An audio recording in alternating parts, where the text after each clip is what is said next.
Ma'am, I need to check everything. Stay where you are. You've already searched more than necessary. Please stop going through my private notes. I'll decide what's necessary. Brent, maybe this isn't standard procedure.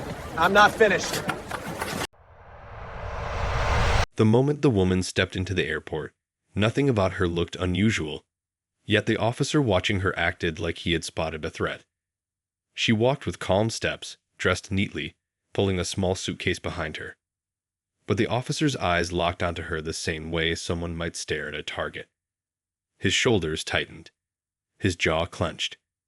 And with that one look, he made a choice that would destroy his career and expose everything he had been hiding for years.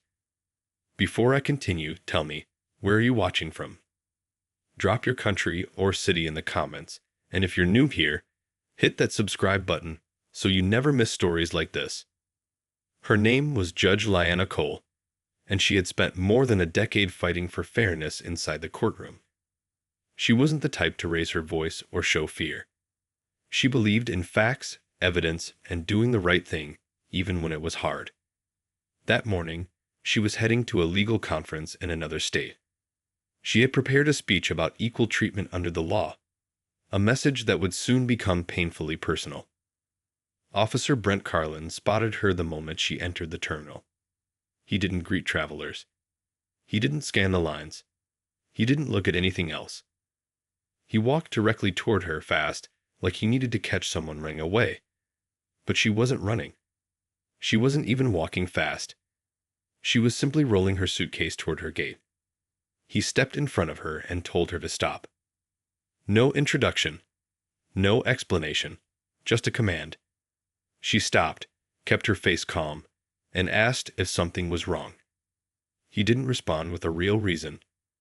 He skipped straight to asking where she was going, even though the departure screens were right behind her. She told him politely she was heading to her flight like everyone else. He asked for her ticket. She showed him her digital pass. He barely glanced at it. Then he demanded her ID. She handed it over, and he studied it longer than necessary, like he was searching for something to use against her. He asked her where she lived. She answered. Then he asked where she worked. She said she worked in the legal field. He narrowed his eyes as if he thought she was lying. Around them, people walked freely without being stopped. A father carrying 2 backpacks rushed past. A group of teenagers pushed their suitcases while laughing. Several passengers who looked nothing like her passed the officer without a single question. Lyanna noticed that. She noticed everything. Years of courtroom work had trained her brain to see patterns, even in ordinary places. Then he asked what kind of legal work she did. This was not a security question. It wasn't about safety. It wasn't about travel. It was personal. Still, she answered, criminal law. The reaction on his face didn't change. He didn't care. He didn't believe her. Or maybe he simply chose not to. He told her to step aside because he needed to search her bag. She knew the difference between a legitimate search and one done out of bias. She had nothing to hide, so she calmly moved to the side. It's better to cooperate, keep notes, and gather evidence. That was how you stayed safe and protected your rights at the same time. He unzipped her suitcase right there in the open. He pulled out her clothes and placed them on a bench, one by one, in full view of strangers walking past.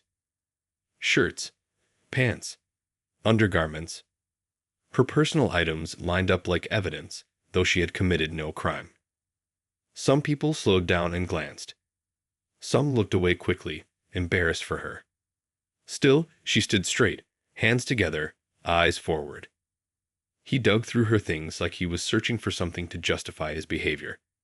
Her toiletry bag, her makeup, her lotion, her perfume, her toothpaste.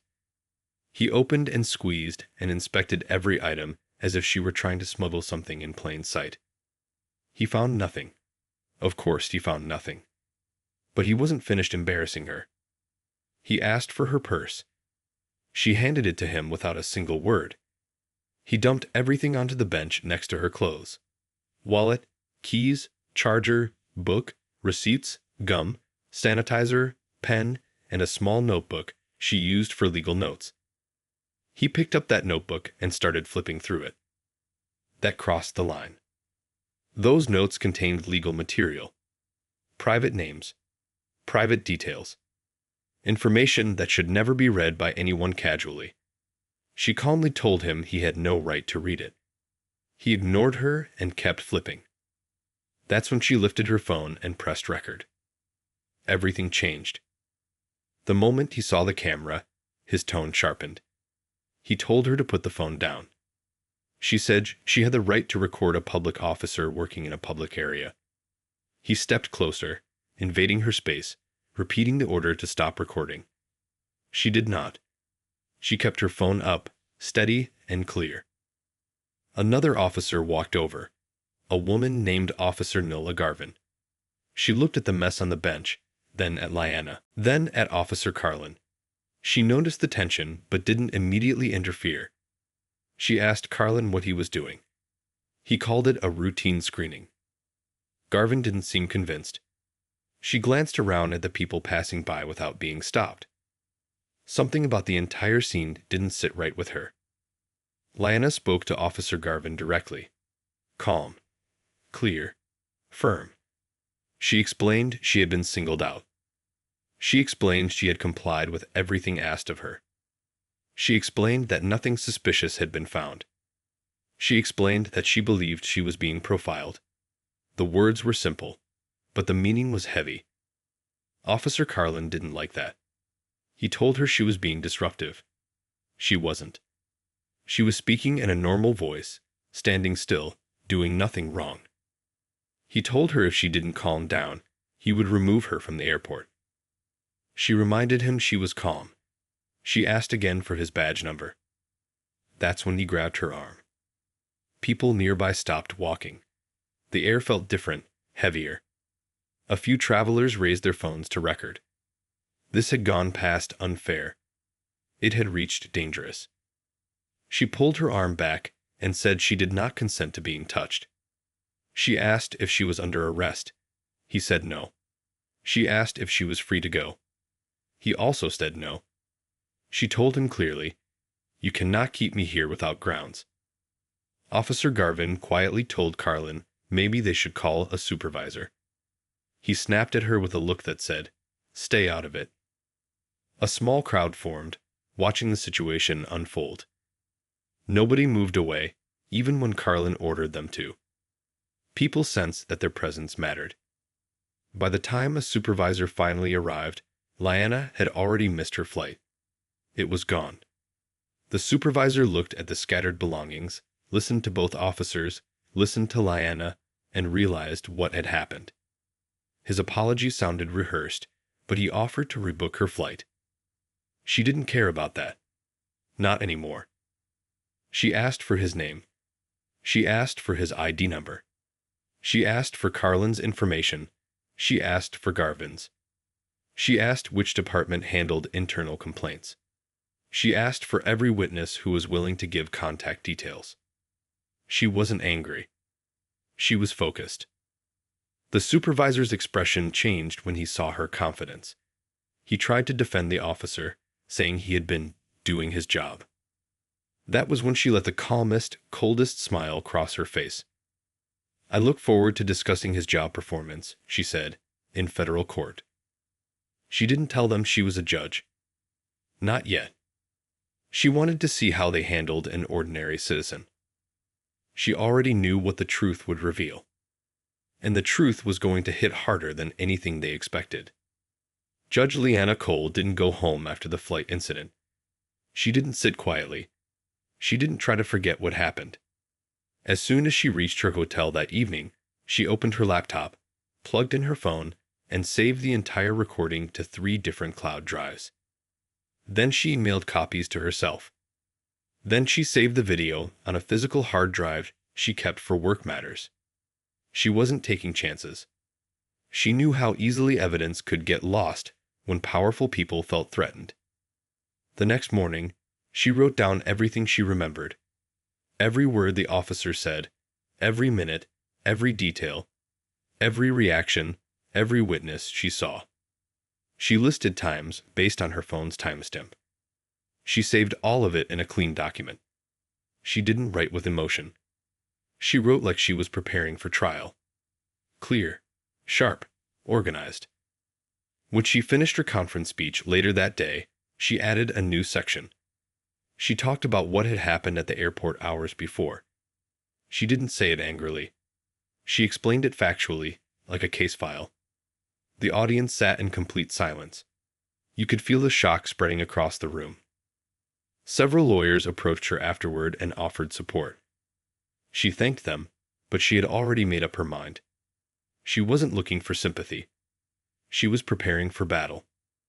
3 days later, she returned home and filed an official complaint with the airport police department. She attached her written report, her video, and a list of witness contacts. She copied the state transportation department and a civil rights organization she trusted. She didn't hide anything. She didn't soften anything. She wanted the paper trail to be impossible to ignore. 3 weeks passed. Then a letter arrived. A cold, short, printed letter. It thanked her for her complaint. It claimed the issue had been addressed internally. It offered 0 details, 0 responsibility, 0 acknowledgement of wrongdoing. And the signature wasn't from a chief, a captain, or even a supervisor. It was from a random HR employee. That was when Lyanna stopped waiting. She called a civil rights attorney she knew by reputation, a woman named Amina Shore, who had a record of winning cases that most people thought were unwinnable. When she explained what happened, Amina didn't hesitate. She said, "We are filing a federal lawsuit," and gave Lyanna a date for their first meeting. But Amina wasn't the only one getting involved. The moment Lyanna went public, everything changed. She held a press conference in front of her courthouse. She didn't raise her voice or try to sound dramatic. She simply told the truth. She explained exactly what the officer did. She showed the video. Reporters started asking questions, and she answered everyone with calm precision. She made it clear she wasn't seeking revenge. She was seeking accountability, and she was willing to fight for it. By the next morning, news headlines across the city were already talking about the judge profiled at the airport. Videos were circulating online. People argued in comments. Some defended her. Some denied racism existed. Some were shocked this could happen to someone so accomplished. But the loudest reaction came from those who had lived through similar moments. People who had been singled out. People who had been searched for no reason. People who had been treated like suspects just for walking through a public place. They recognized what happened to her because it had happened to them too. The airport police department released a small public statement claiming they were reviewing procedures and taking concerns seriously. But they didn't mention her name or the officer involved. They didn't apologize. They didn't call what happened wrong. They didn't realize what was coming next. Amina filed the lawsuit within days. It named Officer Brent Carlin, the officer who stood by and watched, the supervisor who tried to brush everything aside, and the entire airport police department. The lawsuit detailed unlawful detention, racial discrimination, violation of rights, and emotional harm. It demanded damages, but more importantly, it demanded policy changes. The airport police department tried to act calm. They claimed the case would be handled professionally. But behind the scenes, something else was happening. Victims started coming forward. One person emailed Lyanna saying they were stopped by the same officer 2 years earlier. Then another. Then another. A college student. A nurse. A business traveler. A retired military officer returning from deployment. A medical specialist on her way to perform surgery. The stories were painfully similar. Long searches, rude treatment, missed flights, humiliation, no evidence, and no apology. Within 30 days, Amina received statements from 19 people. Within 60 days, that number rose to 38. And by the time the investigation officially began, it hit 52. 52 people describing the same pattern. Amina was stunned. Lyanna wasn't. She had expected this. Racism didn't just show up one morning. It grew in places where nobody challenged it. The airport police department scrambled to defend themselves. They claimed Officer Carlin had followed procedure, but when reporters asked which procedure required digging through a woman's underwear in public while ignoring other travelers, the department refused to answer. Then someone leaked part of Carlin's personnel file. It showed 6 previous complaints, then 7, then more surfaced. Most had been dismissed as insufficient evidence. Others resulted in nothing more than warnings. One complaint came from a black pilot, another from a doctor, another from a young teacher. All dismissed, all forgotten. Until now. Meanwhile, Officer Carlin was placed on administrative leave with pay. People were furious. Why was he getting a paid vacation while the woman he targeted had to hire lawyers? The pressure grew. News stories ran daily updates. Community groups held meetings. Social media spread the video everywhere. Airport leadership tried to calm the public by promising internal improvements, but nobody believed them. Then came the first major turning point of the case. A witness released her own video. It showed a moment that Lyanna's camera didn't catch. The moment where Carlin grabbed her arm harder than he claimed. The angle was clear. The force was obvious. It made him look aggressive and careless. It showed exactly what Lyanna had described, without exaggeration. That clip went viral. Even people who didn't understand the legal details understood what they saw on the screen. Carlin stopped pretending. He hired a private lawyer. That lawyer argued that Carlin was under stress, that airport work was dangerous, and that Lyanna overreacted. But none of that matched the video. None of it matched the pile of witnesses. None of it matched the 7 previous complaints. By the time the lawsuit reached the discovery phase, the airport police department was struggling. They had to turn over documents, emails, training records, and internal communications. Amina examined every page. She found quiet warnings from officers who noticed Carlin's behavior.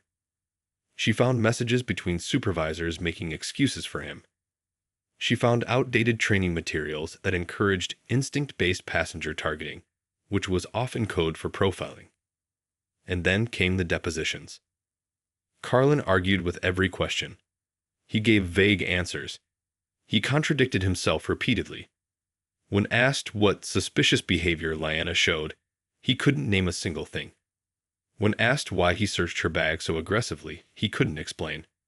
When shown the video, he said, "It doesn't show everything." But the video showed enough.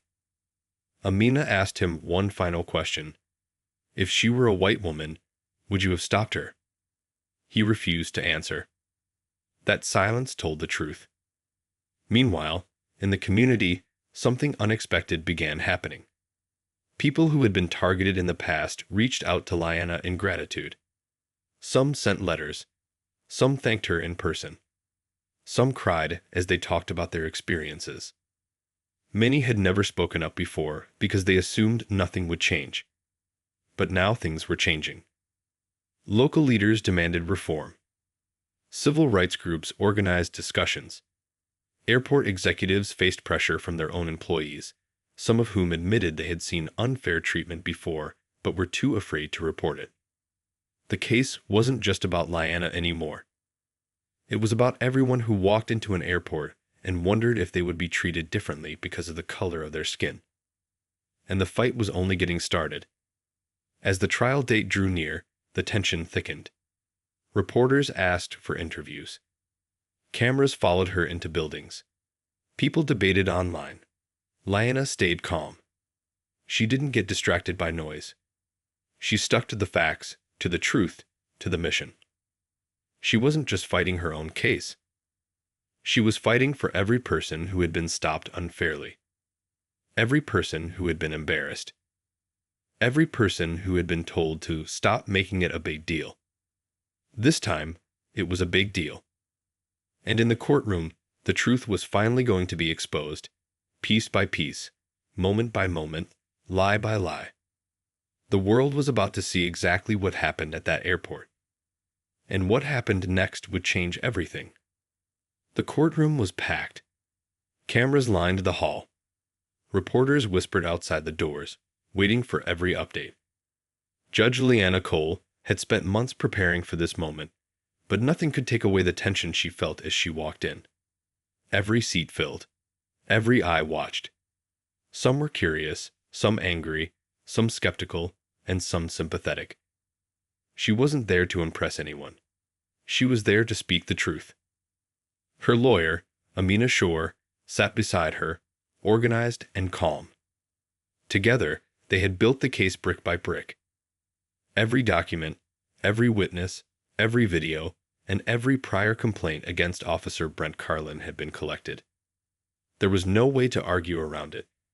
The evidence was clear. The pattern is undeniable. When the trial officially began, Carlin's defense tried the usual strategies. He claimed he had followed protocol and acted with caution. He argued he was performing a difficult job in a high-stress environment.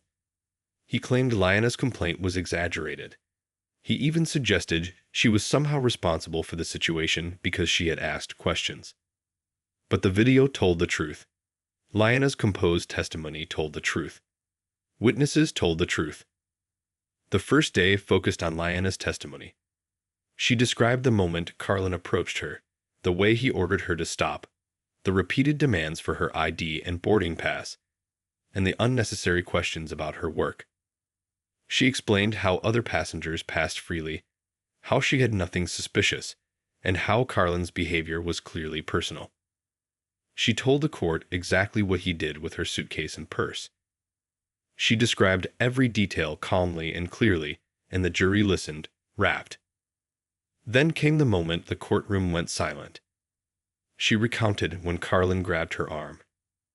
Her voice remained calm, but the words struck hard. "I did not consent to being touched," she said. "I was not under arrest. I asked for a reason, and he could not give one." The jury leaned in. The room felt tense, like the air itself was waiting for a reaction. Lyanna did not flinch, did not cry, and did not raise her voice. She spoke like a judge, precise and unflinching. Witnesses followed. A man who had been stopped by Carlin 2 years earlier testified about being searched, questioned, and humiliated. A young doctor told the jury how he had been detained so long he missed a critical operation. Each story mirrored Lyanna's. Random targeting, unnecessary searches, humiliation, and missed opportunities. The pattern was undeniable. By the end of day 2, the jury could no longer claim these were isolated incidents. Then came Officer Nola Garvin's testimony. She admitted she had felt uncomfortable during the incident. She admitted she suggested calling a supervisor, but Carlin had refused. She said she should have intervened. Her words didn't hurt the case. They strengthened it. Even Carlin's partner had recognized wrongdoing and failed to act. Carlin's defense tried desperately to show him as a dedicated officer. Character witnesses were called.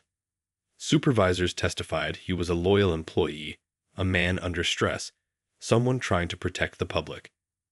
But the evidence, the video, the witnesses, and the prior complaints crushed that narrative. Good intentions did not justify humiliation or racial profiling. When Carlin was finally deposed in court, the exchange was intense. Amina Shore asked, "Officer Carlin, what behavior did Judge Cole show that made you suspect she was a threat?" Carlin hesitated, avoided eye contact. She seemed nervous," he said. Amina pressed, "Can you show the jury where she was nervous?" The video played. Calm, collected, polite, completely composed. Carlin stammered. His face turned red. Amina continued, "Would you have treated a white passenger the same way?" Carlin didn't answer. Silence filled the room. The jury nodded, understanding. His own inability to justify his actions spoke louder than any testimony he gave. Day after day, witnesses reinforced the story.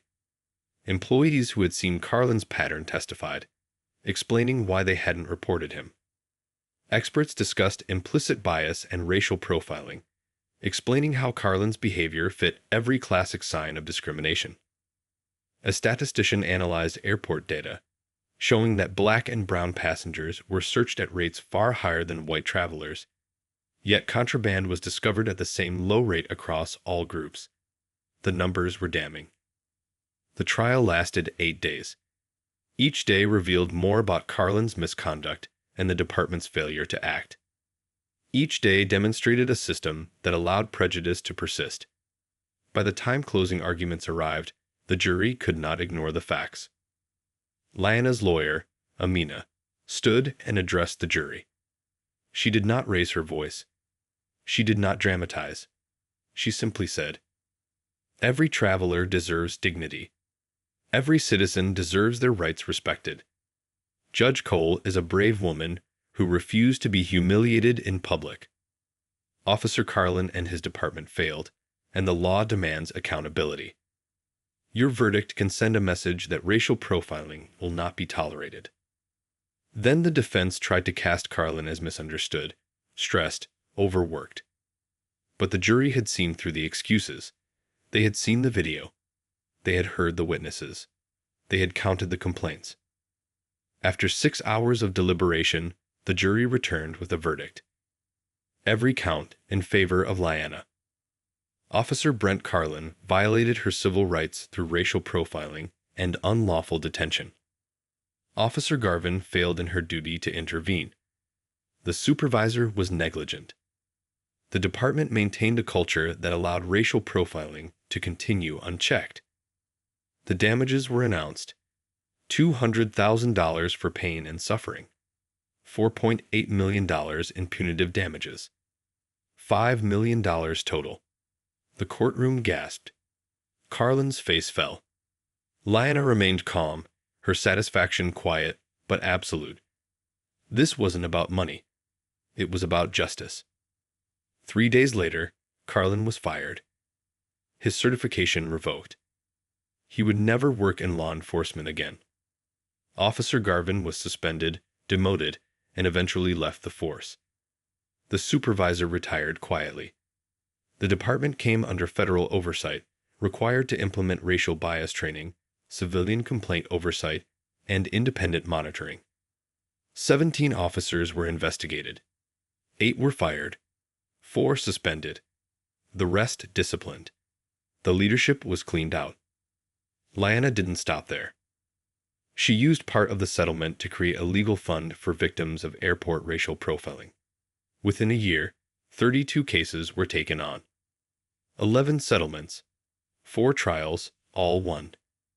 She testified before state and federal committees, pushing for better oversight and legislative reform. Policies improved. Complaints began being taken seriously. Officers were more careful. Culture shifted. Slowly, systems changed. Carlin tried to sue Lyanna for defamation. The lawsuit was dismissed immediately. Truth was absolute defense. All of Lyanna's statements were provable, documented, and public. Carlin's attempt to intimidate failed spectacularly. 3 years later, Lyanna ran for the state Supreme Court. She campaigned openly, explaining her experiences at the airport and why courts needed judges who understood injustice firsthand. She won comfortably, becoming Justice Cole, one of 9 people who interpret the law for millions. Meanwhile, Carlin's life unraveled. No stable jobs. Public shame followed him online. His children faced bullying. His marriage dissolved. He faced the consequences of his own actions.